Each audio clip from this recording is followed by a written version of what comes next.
What's up, fellow spellcasters? Drew here, and today I have another witchy tale. This one I'm calling Time Slip. So I've mentioned before that when I was young we moved overseas. So when I was 11 we moved to Japan. I had this experience probably 2 months after we moved there. I know that because the first month we were there we were in a hotel. We could not get into base housing for a month. And then it didn't happen very long after we got into base housing, probably 2 weeks to a month, something like that. And I know that because I hadn't really made friends yet. And I had lots of friends there because you're living in a huge neighborhood that has children everywhere. So this particular day, it was a weekend, I was bored. Again, I didn't have very many friends, so there was a classmate of mine who lived around the corner, a little boy, and I went over to his house because I had kind of hung out and talked with him a few times, and he wasn't home, but his little brother was there, and his little brother was probably 2 years younger than us, so let's see, 9, and he invited me to play on their rope swing, and I was 11 and I was a tomboy, so I'm like, yeah. So we went back to the backyard, and the way their backyard was, the house sat, and then there was flat lawn, and then there was like a stone ridge, and then there was more lawn leading up to a hill. So we were standing on that little ledge, that little stone ledge, and he grabbed the rope and he jumped on it and he swung out. And I blinked. And when I opened my eyes again after blinking, everything was different. Everything was different. First off, everything was sort of a sepia color. I actually didn't have words to describe that color for a long time. I don't even know how old I was by the time I learned the word sepia.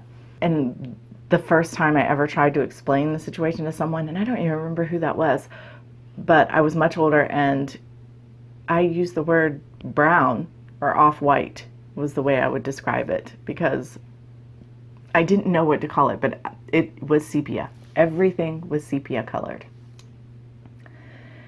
And there was no sound at all. And I know this because I looked at the ground and saw leaves rolling. It was like fall there. And I saw the leaves rolling across the ground, but I couldn't hear them. I couldn't hear anything. I could see the wind blowing through the trees, but not hear it. And looking at this boy, who had been a 9-year-old boy, he looked now like he was a 4-year-old boy. And his clothing was the weirdest thing. He was wearing a little sailor outfit, little white shorts and a little white shirt that had this little collar in the back with little blue lines, and he was wearing a little white hat, a little sailor hat, and he had white sort of nylon socks on that went up to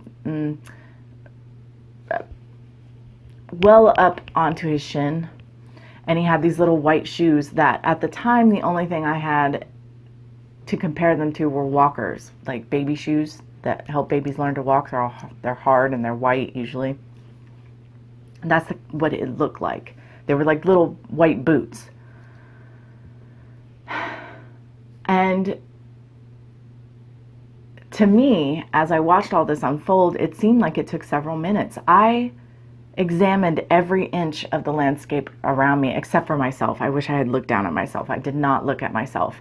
I was 11 years old, and I didn't know what the hell was happening. I was in shock.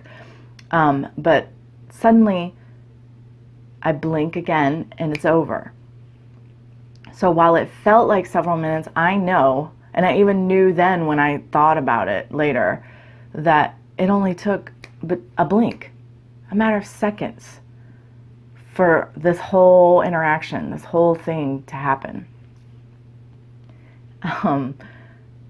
Well, he swung back out just after I blinked, because, it only takes a second to swing out and swing back. And then he held out the rope to me, and I was horrified, really.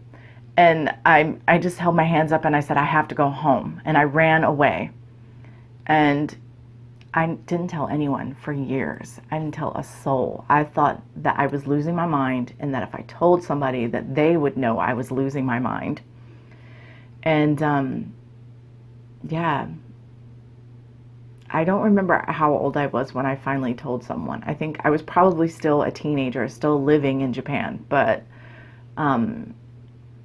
probably 16 before I told anyone. I've never experienced anything like that before that, and I've never experienced anything since then that was like that. But it was very intense, and I was too young. You know, if something like that were to happen now, I'd have a totally different reaction and get more information. But, you know, these things happen when they happen. We can't control that. So that's my time slip. I'm wondering if any of you have had a similar experience. Actually, my mom had a similar experience. Maybe I'll tell that story one day. But yeah, so that's my time slip. As always, thanks for listening, and until next time, much love and gratitude.